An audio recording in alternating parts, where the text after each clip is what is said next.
الحمد لله والصلاة والسلام على سيدنا محمد وعلى آله وأصحابه أجمعين. أما بعد فأعوذ بالله من الشيطان الرجيم. بسم الله الرحمن الرحيم. وما أرسلناك إلا رحمة للعالمين. صدق الله العظيم. اللهم صل على سيدنا محمد وعلى آل سيدنا محمد وبارك وسلم. اللهم صل على سيدنا محمد النبي الأمي وعلى آله وأصحابه وسلم. میرے معزز مسلمان بزرگوں، عزیز بھائیوں، اللہ کے حبیب صلی اللہ علیہ وسلم آپ کی دنیا میں تشریف آوری اور آپ کی خاص شان رحمت ہے. آپ نہ صرف مسلمانوں کے لیے بلکہ ساری انسانیت کے لیے رحمت کا پیغام لے کے آئے. نہ صرف انسانوں کے لیے بلکہ آپ کی شفقت اور آپ کی رحمت جانوروں کے لیے بھی ہے.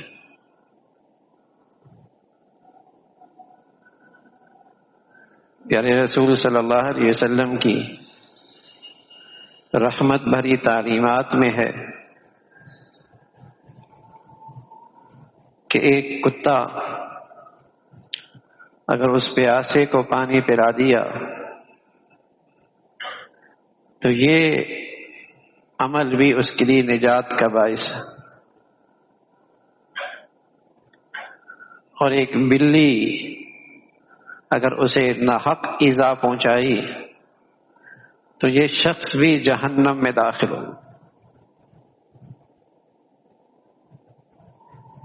آپ کی تعلیمات میں رحمت اور شفقت صرف انسانیت کے لیے نہیں، جانوروں تک بھی ہے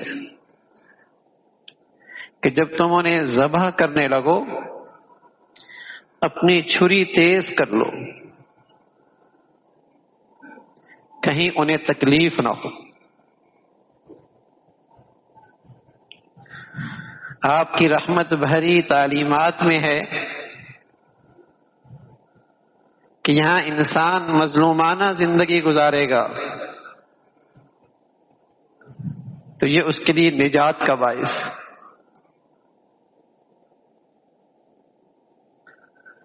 صبر اور تحمل کی اتنی تلقین ہے کہ اس صبر پر اللہ وہ دیں گے کہ تم حساب بھی نہ کر پاؤ گے. اس دنیا میں مظلومانہ رہنا یہ اللہ کو پسند ہے. آپ کی تعلیمات میں انتقام کی اجازت ملی، لیکن اس حد تک یہ نہیں کہ وہ انتقام جب چاہے، نانا جب پانی سر سے گزر جائے، جب ظلم حد سے بڑھ جائے، اب آپ کی اس شان رحمت میں اس تعلیمات جو رحمت بھری ہے اس میں ہے کہ انتقام لو. لیکن فرمایا وہ انتقام بھی غیر محدود نہیں، اس کی بھی ایک حد ہے کہ جتنا ظلم ہوا انتقام بھی اتنا ہی ہو، اس سے بڑھنے نہ پائے. فَمَنِ اعْتَدَىٰ عَلَيْكُمْ فَاعْتَدُوا عَلَيْهِ بِمِثْلِ مَا اعْتَدَىٰ عَلَيْكُمْ. جتنی زیادتی ہوئی ہے انتقام بھی اتنا ہی. وَجَزَاءُ سَيِّئَةٍ بِمِثْلِهَا. برائی کی سزا اتنی جتنی برائی ہے. لیکن وہاں بھی پیغام ہے آپ کی تعلیمات میں فَمَنْ عَفَا وَأَصْلَحَ فَأَجْرُهُ عَلَى اللَّهِ. جو معاف کر دے، جو درگزر کر دے، اور اصلاح کی کوشش کرے اس کا اللہ کے یہاں بڑا انعام ہے.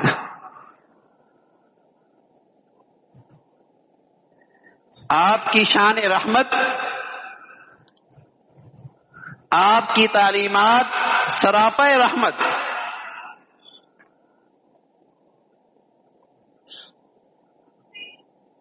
وہاں تلوار اٹھانے کی اجازت اس وقت جب اصلاح اور خیر کی ساری تدبیریں ختم ہو جائیں، اصلاح کی کوئی صورت باقی نہ رہے، تب کہا تلوار اٹھاؤ. لیکن وہاں بھی فرمایا بچوں کو قتل نہ کرنا،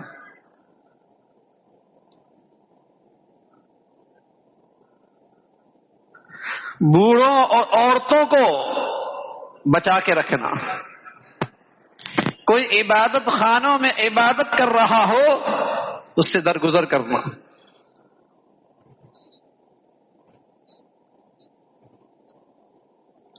کون سی دنیا میں ایسا قانون، ایسی تہذیب، ایسا نظام ہے جہاں اس معیار کا عدل و انصاف اور شفقت اور ہمدردی ہے؟ کس کے پاس ہے دنیا میں؟ کون سا قانون، کون سی تہذیب، کس کے پاس نظام زندگی جو اپنے اندر یہ عدل و انصاف، یہ شفقت، یہ ہمدردی، یہ خیرخواہی انسانیت کے لیے رکھتا ہو؟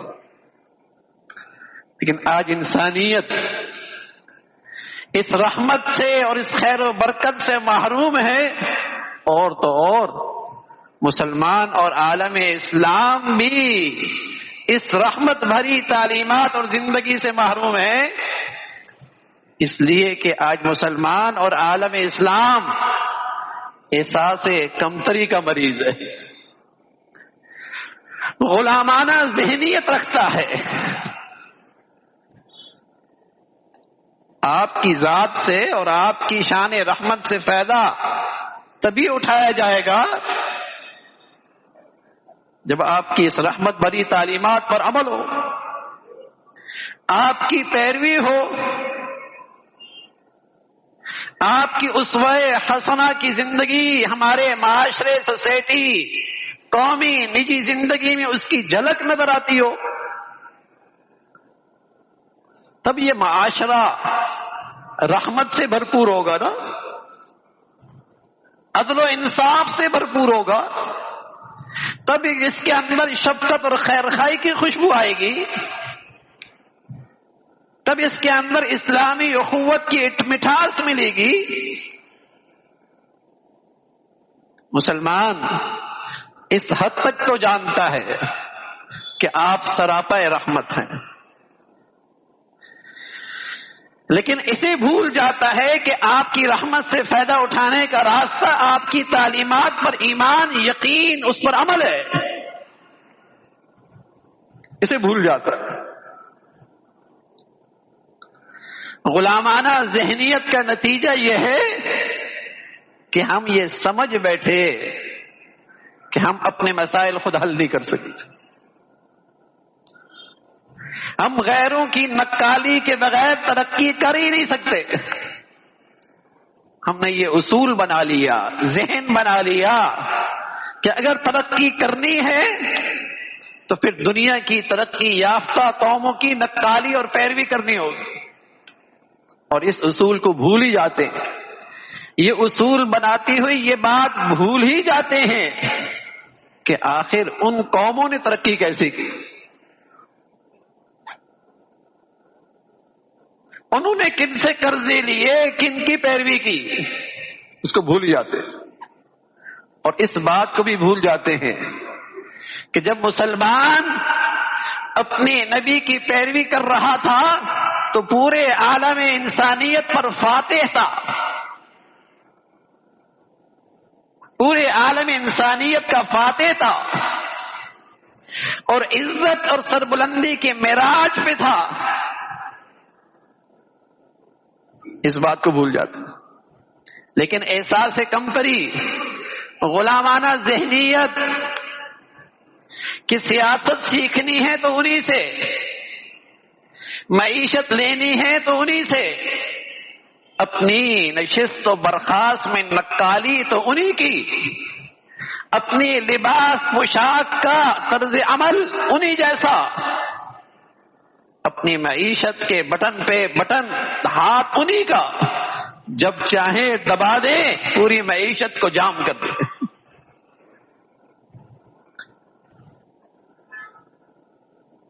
المیہ ہے یہ مسلمانوں کا کہ جب ان کے گھر میں سب کچھ موجود ہے، اور ہم اس ذات کے بارے میں کہہ رہے ہیں رحمت للعالمین، آپ کی تعلیمات میں شفقت، خیرخواہی، ہمدردی، اخوت، محبت، نجات، سعادت، کامیابی رحمت للعالمین ہے، لیکن اس رحمت سے فائدہ اٹھانے کا راستہ آپ کی تعلیمات پر عمل ہے نا۔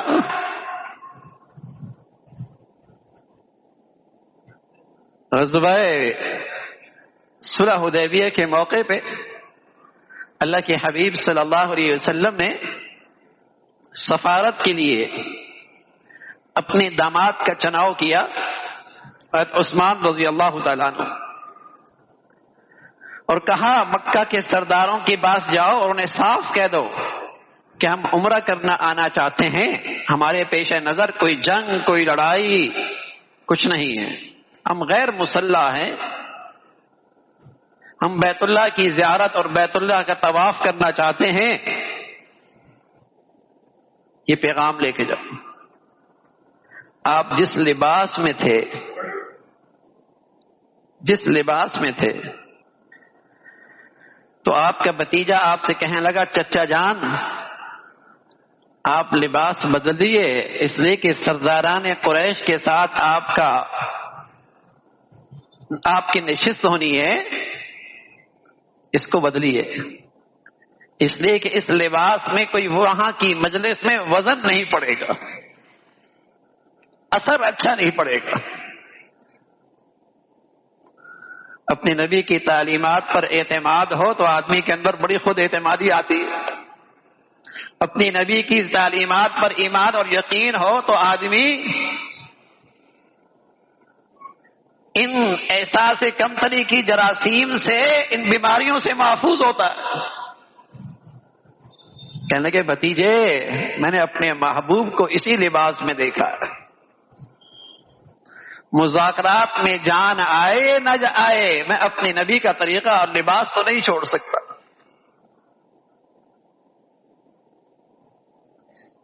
رومی دربار ہے،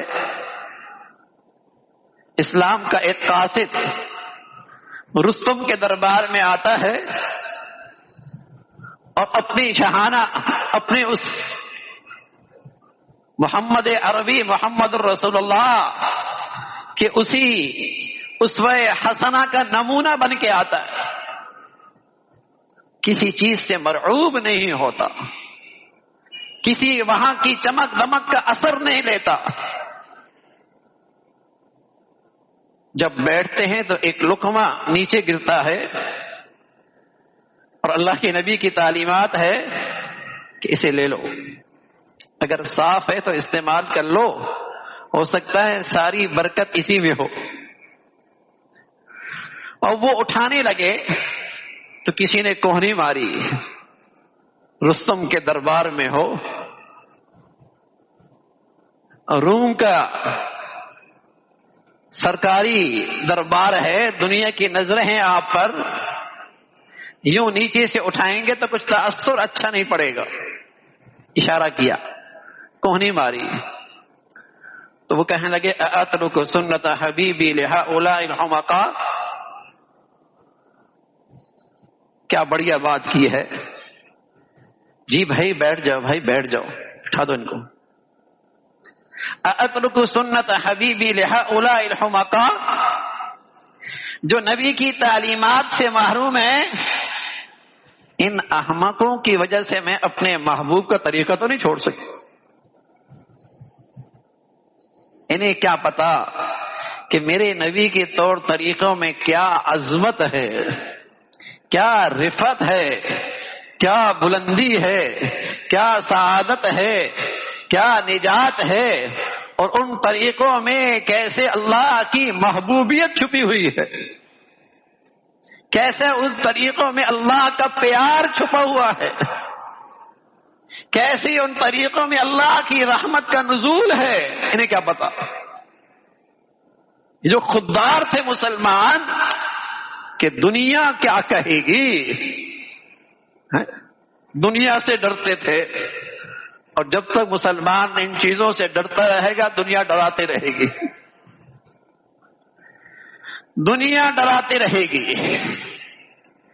اس حد تک تو مسلمان جانتا ہے کہ محمد الرسول اللہ رحمت للعالمین ہے، لیکن آج ان کی تعلیمات کی وہ رحمت ہماری زندگیوں میں، وہ محبت اور شفقت ہمارے معاشرے میں، وہ عدل و انصاف ہمارے قوانین اور ضابطوں میں، اور اس رحمت بھری زندگی سے ہم قومی سطح پہ کہاں استفادہ کر رہے؟ محروم ہیں۔ پوری امت محروم ہوتی نظر آ رہی ہے، اس لیے کہ وہ احساس کمتری کا مرض ہے، غلامانہ ذہنیت ہے کہ غیروں کے طریقوں میں عزت سمجھ بیٹھا اور نبی کے طور طریقوں میں احساس کمتری کا شکار ہو جاتا، احساس کمتری کا شکار ہو جاتا۔ تو میرے عزیزو، پھر اس پیغمبر سے ہمارا واسطہ ہم خود ہی احتساب کرتے رہیں کس درجے کا ہے، اس لیے کہ کل ہماری آخری امید، کل ہماری آخری امید آپ کی شفاعت ہی تو ہے۔ حوض کوثر پہ آپ کے دربار میں حاضری اور حوض کوثر کا جام پینا، یہی ہماری آخری امید ہے۔ لیکن اگر اللہ کا رسول وہاں شکایت کر بیٹھے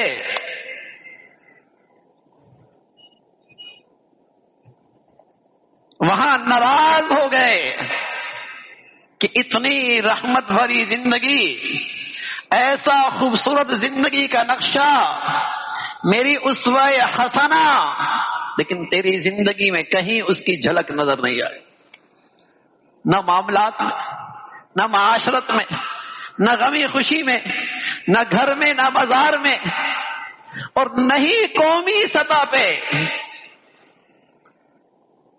ہم سمجھ بیٹھے کہ محض اس کے تذکرے ہی کافی ہے، بلکہ جب نبی کی زندگی کی اور آپ کی تعلیمات کے روح نکل جاتی ہے تو سطحی مظاہروں کو ہم آپ سے محبت کا تقاضا سمجھتے، آپ سے محبت کا تقاضا، آپ پر ایمان کا تقاضا، یہ ظاہری سطحی مظاہرے نہیں، اس کا تقاضا تو یہ ہے کہ میرا ظاہر باطن اس میں آپ کی اسوہ حسنہ کی جھلک نظر آئے، میری غمی خوشی میں آپ کی زندگی کا نور نظر آئے، میرے دل کے اندر آپ کی قوانین عدل و انصاف ان کی جاری کرنے کا طلب پیدا ہو جائے۔ اس محبت کا تقاضا، ایمان کا تقاضا تو یہ ہے۔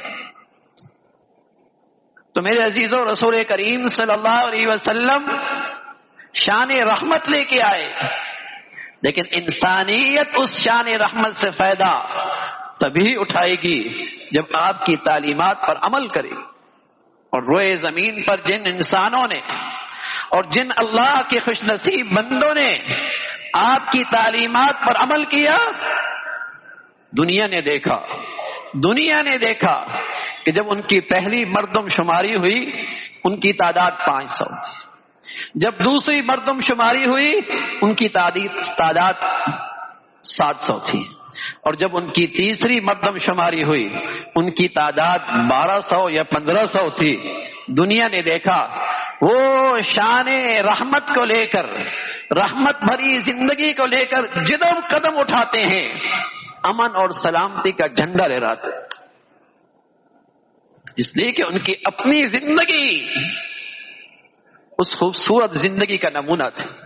وہ جدھر نکلے ان انہوں نے امن و سلامتی کے جھنڈے لہرائے، اور آج اور رحمت والے نبی کی زندگی سے، اس رحمت بھری زندگی سے ہم محروم ہوئے، تو اوپر سے لے کر نیچے تک، قومی زندگی سے لے کر اپنی نجی زندگی تک سب بکھرتے نظر آتے ہیں، سب بکھرتے نظر آتے ہیں، اور سب ٹوٹ پھوٹ کا شکار نظر آتے ہیں، اس لیے کہ ہم نے اس خوبصورت زندگی کی نعمت کی قدر نہیں کی۔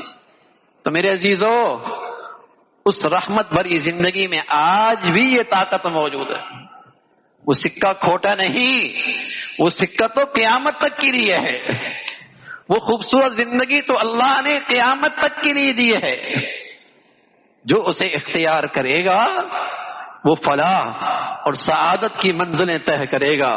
تو میرے عزیزو، اللہ کے نبی سے سچی محبت اور آپ کی شان رحمت پر ایمان اور یقین کا تقاضا یہ ہے کہ آپ کی رحمت بھری زندگی کے اندر زندگی میری زندگی میں نظر آئے، قدم قدم پہ میں اپنی نبی کی پیروی اور نقالی کرنے والا بنوں۔ اللہ تعالیٰ یہ دولت اور یہ سعادت ہم سب کو نصیب فرمائے۔ وآخر دعوانا ان الحمد للہ رب العالمین۔